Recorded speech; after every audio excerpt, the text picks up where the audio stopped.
Welcome to the 1966 Nobel Prize in Physics, which went to Alfred Kastler, and it was actually oddly related to the 1964 prize.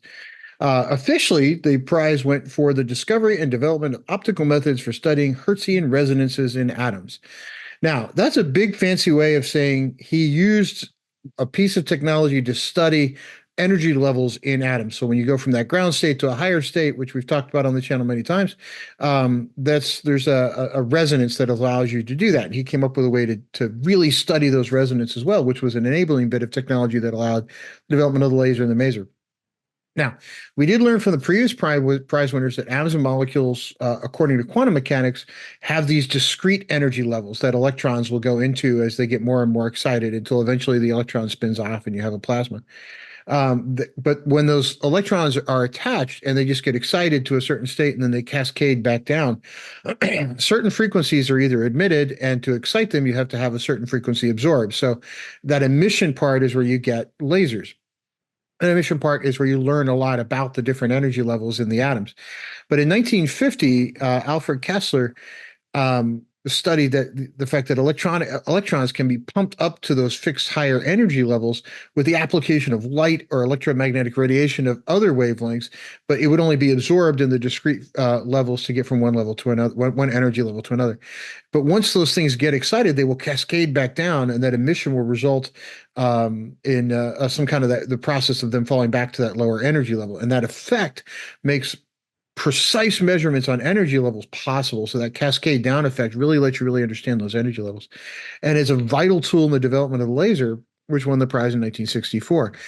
He did that using something called optical pumping. So let's take a look at what that really is.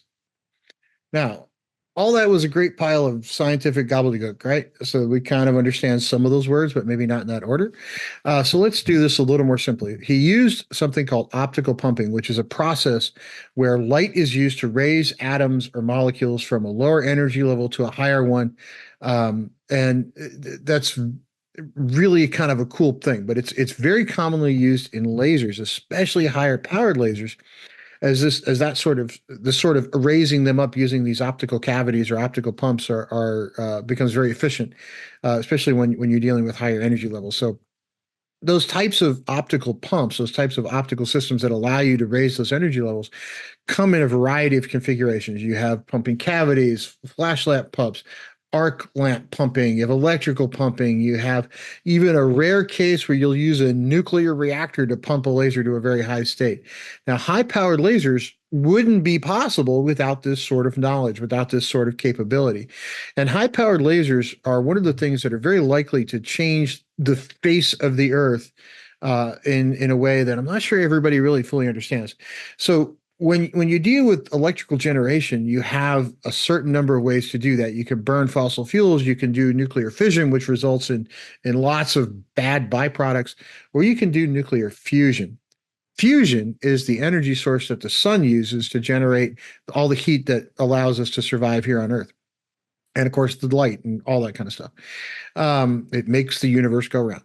Now, fusion has not been achieved on Earth in a commercially viable way. Fusion has been achieved in labs. I've done it. Lots of other scientists have done it where you fuse two things together. But it takes more energy to get them to fuse than you get out of that process. So you'll put a bunch of energy in, call it 5 units of energy, and you get 1 unit of energy out.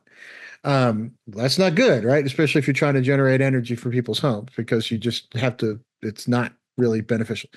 Now, if you could get that to be net energy positive and get a sustainable fusion reaction that self-sustains in different ways, you could really have an interesting thing, because unlike fission, where you have a radioactive waste product, fusion is fusing two hydrogen atoms or very light elements together to get another very light element. So if you fuse deuterium, which is one of the hydrogen isotopes, or tritium, you tend to get helium.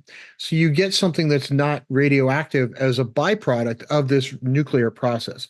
So if we could get fusion to work, what you see here is an image from the National Ignition Facility, which is one of the methods that people are looking at to ignite a fusion reaction that could be energy positive. What it does is it uses laser confinement to reduce a thing called nuclear cross sections so that the probability of fusion is a lot higher. Now, how fusion works is a fairly complicated process that will be the subject of a future video, but lasers are one of the more promising methods to kick those reactions off because you can get into exactly those right energy levels and tune it exactly right to get that reaction to go. There's other methods out there as well. Some of them are further along than others, but the lasing process is one of the ones that shows a great deal of promise. And if anything's really going to sort out some of the energy problems on this planet, where we don't want to emit harmful gases, toxic things, we don't want to emit too much of a greenhouse gas, too much of a smog, you name it, and electrical generation comes with its own problems. And then if you deal with the fission side of the world, you got all these radioactive byproducts. With fusion, you have none of those problems. Unfortunately, we haven't gotten it to work in a power positive way.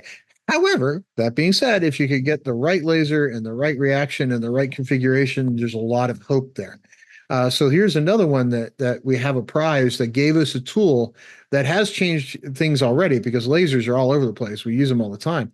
But also, if these things become just a little bit more efficient, that next little breakthrough could lead us to fusion, which gives us a sustainable, absolutely clean energy which is terribly abundant because we have a lot of hydrogen. We could potentially solve a lot of the problems that we face as a sort of the people who are living on this nice little blue marble we call Earth. So stay tuned for the next prize. We will talk to everybody soon. Please don't forget to click like and subscribe, and we'll see you on the next video.